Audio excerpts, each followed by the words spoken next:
João, capítulo 1, João capítulo 1. Nós vamos ler apenas o versículo 12, e aí nós vamos começar uma construção em cima desse versículo. João capítulo 1, verso 12. Diz assim: Contudo, aos que o receberam, aos que creram em seu nome, deu-lhes o direito de se tornarem filhos de Deus.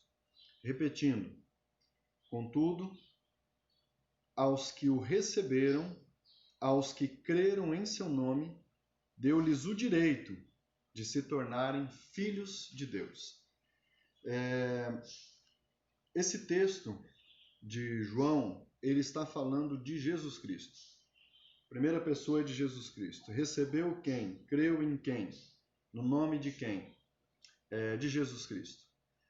Então, o texto todo, na verdade, ele está em volta de Jesus Cristo e ele está fazendo uma afirmação que aqueles que recebem a Jesus Cristo, aqueles que creem no nome de Jesus Cristo, recebem, o direito de serem chamados ou de se tornarem filhos de Deus. Muito bem.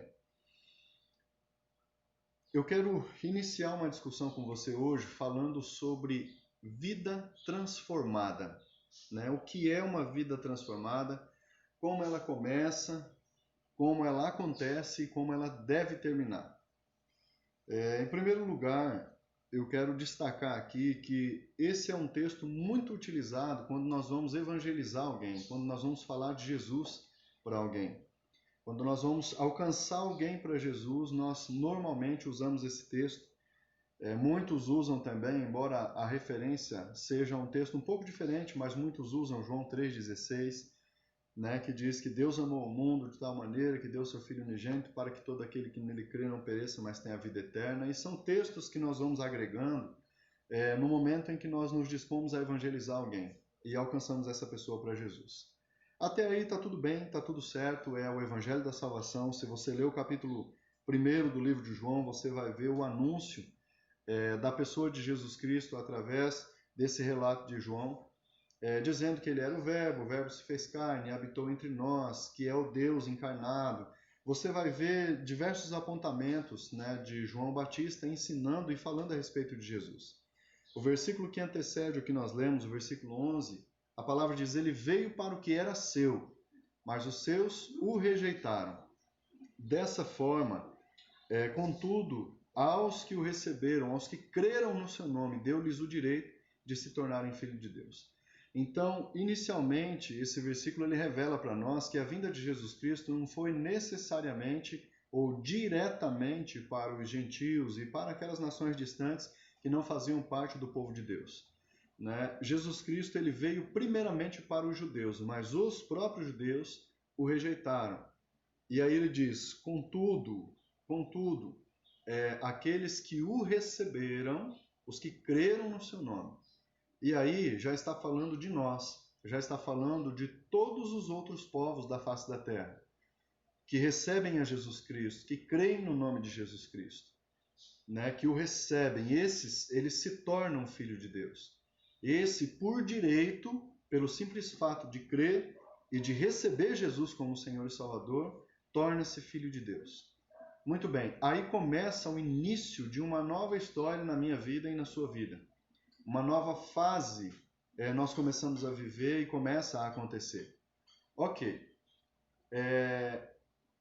passamos de uma vida de pecado para uma vida de santidade, nos tornamos filhos de Deus, nos tornamos os tão conhecidos crentes, segundo alguns povos, começaram a chamar todas essas pessoas de cristãos, porque eram pequenos cristos, eram parecidos com Jesus Cristo. Então aí nós já temos uma ideia de transformação, de uma vida que emerge da morte, do pecado, para a vida eterna. E aí entra uma grande questão. Eu já tive a minha vida transformada? Qualquer pessoa que se denomina cristã, e você vai conversar com ela, automaticamente, imediatamente ela vai dizer: eu fui transformado.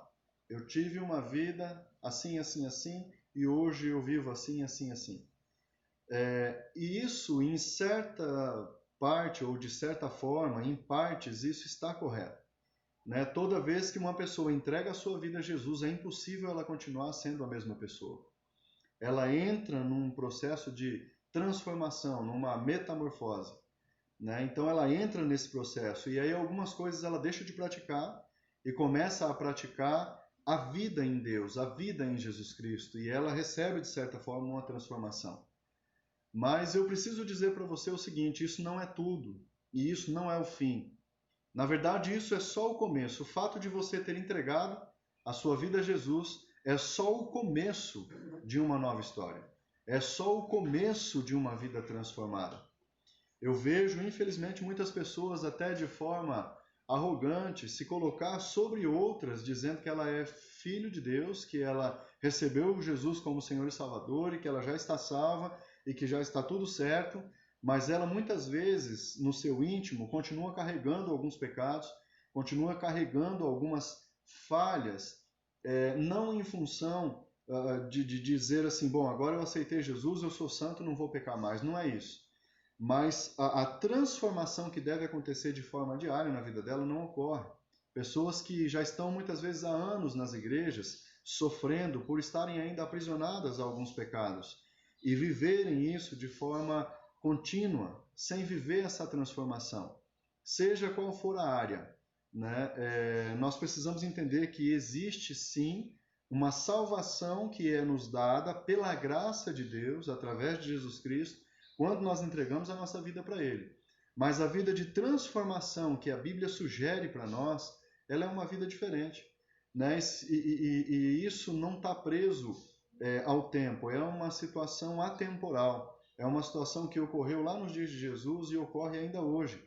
E se nós não fizermos uma meditação, uma reflexão sobre a nossa própria vida e buscarmos cura naquelas áreas que nós ainda temos deficiência, então nós paramos de viver a transformação, acabamos nos conformando com o pecado e estamos nos enganando, achando que estamos vivendo uma vida cristã, mas o cristianismo, de fato, ele vai tornar-se uma aparência na nossa vida e não uma base, não um fundamento, né, para a nossa vida cristã. No livro de Atos, no capítulo 5, na verdade no finalzinho do capítulo 4, eu quero ler alguns versículos aqui com você, para te mostrar uma história de como que pode nós, de repente, acharmos que estamos vivendo algo, mas ainda não recebemos ou não estamos sendo transformados conforme deveria acontecer na nossa vida. Atos, no capítulo 4, nós vamos ler alguns versículos a partir do verso 32 do capítulo 4. Diz assim, da multidão dos que creram, uma era a mente e o coração. Ninguém considerava unicamente sua coisa alguma que possuísse, mas compartilhavam tudo o que tinha. Muito bem. Aqui nós estamos vendo o início de um avivamento. Isso aqui foi logo após a vinda do Espírito Santo. Isso aqui foi logo após o dia de Pentecostes. Jesus já havia subido ao céu e os seus discípulos estavam reunidos quando veio o Espírito Santo. Muitos foram batizados naquele dia, muitos se converteram naquele dia, mas a partir daquele dia o evangelho começou a ganhar uma dimensão muito grande em Jerusalém. A igreja começou a crescer muito e cada pregação que os apóstolos faziam, milhares de pessoas se convertiam. E esse texto do capítulo 4, ele está apontando que daquela multidão dos que creram, havia um só coração, uma só mente. Eles estavam tão conectados, tão ligados, que eles pensavam, segundo a ação do Espírito Santo, eles pensavam de forma única e semelhante. Eles eram um. O povo era um. E nesse momento eles adotaram uma prática naquele tempo muito extraordinária. Hoje nós vemos pessoas isoladas vivendo isso e fazendo isso, mas naquela época a multidão ela agia como se fosse uma pessoa apenas. E para que não houvessem necessitados entre eles, eles vendiam as suas propriedades, vendiam as suas casas, daquilo que eles tinham posse, então eles vendiam aquilo e, segundo o texto bíblico, Lá no versículo 36 você vê um homem chamado José, né? José é um levita de Chipre, a quem os apóstolos deram o nome de Barnabé, que significa encorajador. Vendeu um campo que possuía, trouxe o dinheiro e colocou aos pés dos apóstolos. Veja a atitude desse homem. Ele havia se convertido, ele havia crido, ele se tornou um filho de Deus. Então ele vendeu um campo que ele tinha, pegou todo o dinheiro e levou aos pés dos apóstolos, para que aquele dinheiro socorresse as pessoas necessitadas. De modo que a Bíblia ressalta que não havia necessitados entre eles. No versículo 34, veja, não havia pessoas necessitadas entre eles, pois os que possuíam terras ou casas as vendiam e traziam o dinheiro da venda e colocavam aos pés dos apóstolos, que o distribuíam segundo a necessidade de cada um. Aqui nós estamos vendo uma atitude de um homem que havia acabado de se converter, vendendo tudo ou algumas coisas do que ele tinha para levar o dinheiro e compartilhar com as pessoas que não tinham. Até aí está tudo bem, está tudo certo. Mas vamos ler no capítulo 5, a partir do verso 1. Havia um homem chamado Ananias, com Safira, sua mulher. Também vendeu uma propriedade.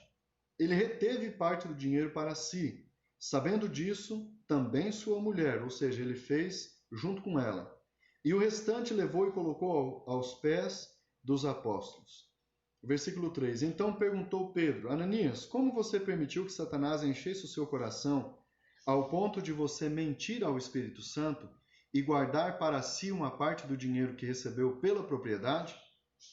Ele não lhe pertencia, e depois de vendida, o dinheiro não estava em seu poder? O que o levou a pensar em fazer tal coisa? Você não mentiu a homens, mas sim a Deus. Vamos parar até aqui. Então, você vê Ananias com a sua esposa, Safira. Eles venderam uma propriedade, mas como os outros vendiam e levavam todo o dinheiro e colocavam aos pés dos apóstolos, ou seja, eles ofertavam aquele dinheiro para que fossem atendidas as necessidades dos irmãos, Ananias e Safira combinam o seguinte: olha, a gente vai vender, mas vamos dar só a metade, e aí nós vamos falar que é tudo, né? Por que isso? Vamos lá, vamos explorar essa atitude de Ananias e Safira, né? Hoje nós vivemos num mundo que está cercado de brilhantismo. O que é o brilhantismo? São pessoas querendo se destacar, pessoas querendo, de alguma forma, chamar a atenção de multidões, pessoas carentes de elogios, pessoas carentes de atenção, pessoas carentes de palco, de luzes. Elas querem atenção, elas querem chamar a atenção para si, elas querem parecer mais humildes, elas querem parecer mais cristãs, elas querem parecer mais sábias, elas querem parecer mais inteligentes, elas querem obter mais títulos. Pessoas que ao longo da história lutaram para ganhar esse tipo de glória e não davam a glória devida a Deus. E Ananias, ele entra nesse time daqueles que se converteram, creram, entregaram a vida para Jesus, receberam Jesus como seu Salvador, tornaram-se filhos de Deus, mas de alguma forma eles agiram com hipocrisia, se beneficiando ou querendo se beneficiar de algo que não fazia naquele momento, dada a intensidade da vida da igreja, né? No Espírito Santo não havia necessidade deles quererem de alguma forma entrar no time daqueles que estavam recebendo o holofote, né? Então, mas eles desejaram, eles planejaram isso e eles pegaram parte do dinheiro e foram lá, ou seja, eles mentiram ou tentaram mentir para os homens, mas principalmente para Deus que tudo vê, né? Principalmente para o Espírito Santo que tudo vê. Ninguém está livre, e eu ressalto aqui, de cometer pecados, mas quando você planeja o pecado, mostra que o teu coração não está focado em Deus ou no projeto de Deus para a sua vida. Uma vida de fato transformada. Uma vida que está em processo de transformação. Quando o pecado ele não faz mais diferença na nossa vida, nós estamos entrando num terreno muito perigoso, porque o pecado ele deve nos incomodar. O pecado ele deve nos entristecer. Porque a Bíblia diz que o pecado faz separação entre Deus e o homem. Logo, se o pecado que nos contamina e nos separa de Deus não causa nenhuma tristeza e nenhum desconforto no meu coração, definitivamente há algo errado em mim. Eu estou deixando de ser transformado e estou vivendo segundo as paixões dessa vida. O apóstolo Paulo, no livro de Romanos, no capítulo 8, vamos dar um pulinho lá, só para você entender um pouco melhor o que nós estamos falando aqui. Olha o que o apóstolo Paulo fala no capítulo 8 de Romanos, a partir do versículo 1. Ele está dizendo assim: portanto, agora já não há condenação para os que estão em Cristo Jesus. Veja, estar em Cristo Jesus é algo além de crer, é além de o receber. Estar em Cristo Jesus significa você estar, de fato, conectado, estar ligado, estar buscando a Ele, estar se relacionando com Ele, estar aprendendo dele. Veja um pouquinho para frente, no versículo 5, o que ele diz? Quem vive segundo a carne tem a mente voltada para o que a carne deseja, mas quem vive de acordo com o Espírito Santo tem a mente voltada para o que o Espírito deseja. A mentalidade da carne é morte, mas a mentalidade do Espírito é vida e paz. Paulo ele entra numa discussão aqui nessa carta, onde ele está falando sobre algumas doutrinas. Ele toca na lei, ele toca nos pontos que a lei determinava como certo e errado, mas ele entra também na perspectiva do homem em relação à sua própria natureza. E ele começa a falar da mente do homem. Quando a mente do homem está voltada para a carne, ele busca realizar os desejos da carne. Mas quando a mente do homem está voltada para o Espírito, conectado para o Espírito, ou com o Espírito, então ele vai começar a pensar naquilo que produz vida. Ele vai agir em função daquilo que produz vida, porque ele está conectado com Jesus Cristo. Logo, a sua mente e o seu corpo, a sua vida, está passando por um processo de transformação, aonde ele vai deixando as coisas da carne, aonde ele vai deixando as coisas dessa vida, e sendo um com o Espírito Santo, ele começa então a viver as coisas de Deus, a estar conectado com Deus, a estar praticando aquilo que é a vontade de Deus. Logo, isso é o reflexo de uma vida transformada. Então nós começamos a entender que a vida, nós não podemos dizer que nós já fomos transformados apenas porque cremos e o recebemos como nosso Senhor e Salvador. A nossa vida não foi transformada no momento em que eu aceitei a Jesus. Aquilo foi o início de uma transformação, mas não o fim dela. Até porque o fim dela vai acontecer na minha morte ou na vinda de Jesus Cristo, na sua morte ou na vinda de Jesus Cristo. Porque enquanto houver vida em nós, você pode ter certeza que haverão coisas a serem transformadas em nós. Paulo, eu gosto muito dessa carta aos Romanos, porque ele fala dessa natureza de Cristo, da santidade de Cristo e da vida que o Espírito produz em nós, quando nós começamos a entender, a nos relacionar e a viver em função do Espírito Santo. Paulo, ele relata também sobre o primeiro Adão e o segundo Adão. Ele fala de Adão, aquele lá do Jardim do Éden que foi criado pelo próprio Deus. Ele fala de Adão e fala que através de um só homem, toda a humanidade foi contaminada. Mas aí ele vem falar do segundo Adão, que é Jesus Cristo, que através de Jesus Cristo, também toda a humanidade pode ser redimida através do seu sangue que verteu na cruz do Calvário. E isso, novamente, é um processo de transformação. Então, uma vida transformada, ela não nós não podemos dizer que uma vida foi transformada apenas no ato de uma conversão. A conversão foi o início. Lendo um pouquinho mais adiante, no versículo 7, diz assim: a mentalidade da carne é inimiga de Deus, porque não se submete à lei de Deus, nem pode fazê-lo. Quem é dominado pela carne não pode agradar a Deus. Entretanto, vocês não estão sob o domínio da carne, mas do Espírito. Se de fato o Espírito de Deus habita em vocês, e se alguém não tem o Espírito de Cristo, não permanece em Cristo. Mas se Cristo está em vocês, o corpo está morto por causa do pecado, mas o Espírito está vivo por causa da justiça. E se o Espírito daquele que o ressuscitou, Jesus, dentre os mortos, habita em vocês, aquele que ressuscitou a Cristo dentre os mortos também dará vida aos seus corpos mortais, por meio do seu Espírito que habita em vocês. Ou seja, a vida plena que nós tanto buscamos, que nós tanto desejamos, a vida transformada que nós muitas vezes alegamos ter, mas de fato ainda não temos, porque nós estamos num processo de transformação, ela só pode ser gerada através do Espírito Santo. E o Espírito só habita naqueles que definitivamente entregaram a sua vida a Jesus, e o Espírito só habita naqueles que definitivamente caminham com Jesus. Não é uma atitude que vai, de alguma forma, te respaldar para a vida inteira, né? Por isso que a Bíblia diz: segui a paz com todos e a santificação, sem a qual ninguém verá o Senhor. A santificação, esse processo de santificação que a Bíblia nos recomenda como condição para vermos a Deus, ela vem aliada a uma vida de transformação.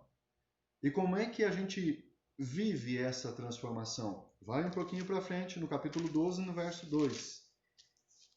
Pouquinho adiante, no mesmo livro de Romanos, 12, 2. Não se amoldem ao padrão deste mundo, mas transformem-se pela renovação da sua mente, para que sejam capazes de experimentar e comprovar a boa, agradável e perfeita vontade de Deus. A Almeida diz: e não vos conformeis, a tradução Almeida, e não vos conformeis com este século, mas transformai-vos pela renovação da vossa mente, ou do vosso entendimento, para que experimenteis qual seja a boa, agradável e perfeita vontade de Deus.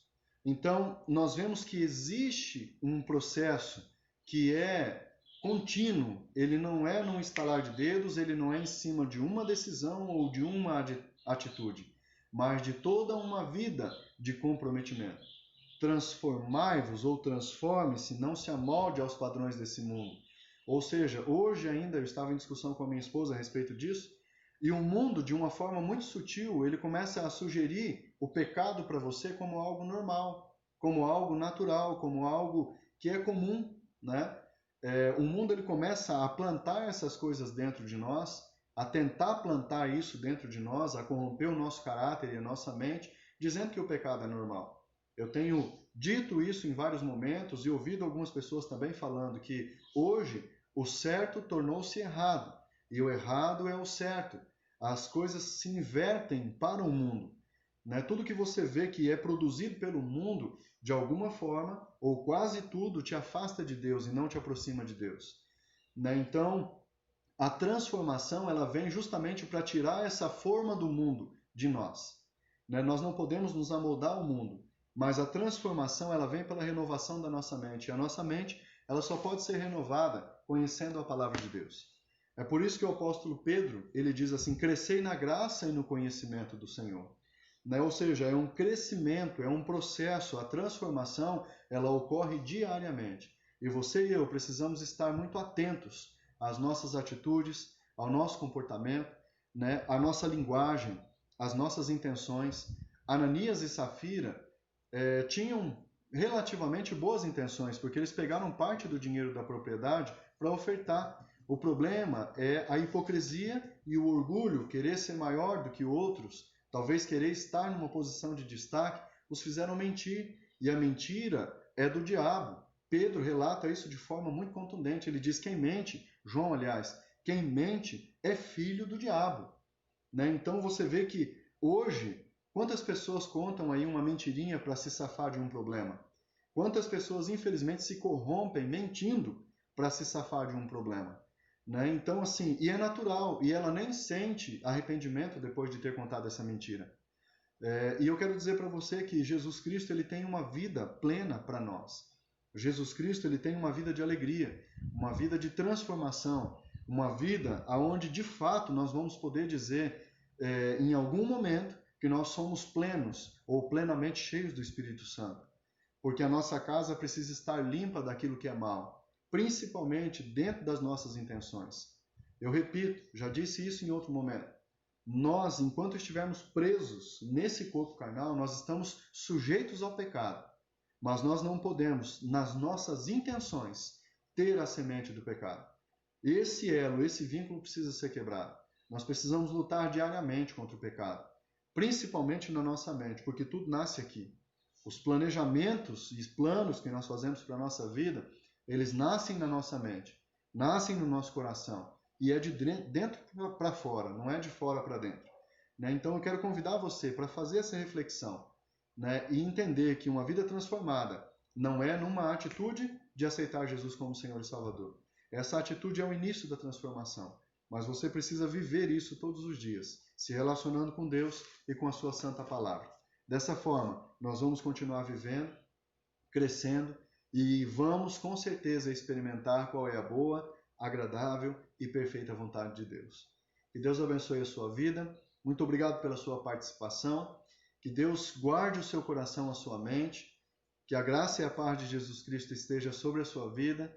Né? Muito boa tarde. Que Deus abençoe poderosamente você. Eu quero fazer uma oração final para nós estarmos encerrando, né? Com muita gratidão no meu coração, porque eu sei que Deus tem nos abençoado, Deus tem nos direcionado, mas Ele tem muito mais para fazer na sua vida e na minha vida. Se você puder, feche os seus olhos um instante e vamos orar. Senhor, eu quero te agradecer por esse tempo tão precioso de compartilhar uma palavra de vida, uma palavra do Senhor, para que sirva de alguma forma como um alerta para o nosso coração, para que nós possamos compreender, Pai, que a transformação ela é diária, ela é contínua, e que nós queremos e desejamos estar na Tua presença. Não apenas um momento, mas todos os dias. Nos fortaleça, Pai. Nos ajude a vencer as dificuldades, as barreiras, as fraquezas e também as batalhas que nós travamos contra o pecado. Nos fortaleça pelo poder do Teu Espírito Santo e que Teu Espírito habite em nós, para que produza vida em nosso coração e na nossa casa, na nossa família. Nós te amamos, te exaltamos e te adoramos, em nome de Jesus. Amém. Glória a Deus. Deus abençoe poderosamente a sua vida. Mais uma vez eu quero te agradecer. E se Deus quiser, domingo que vem estaremos aí novamente. Um grande abraço. Deus abençoe a todos.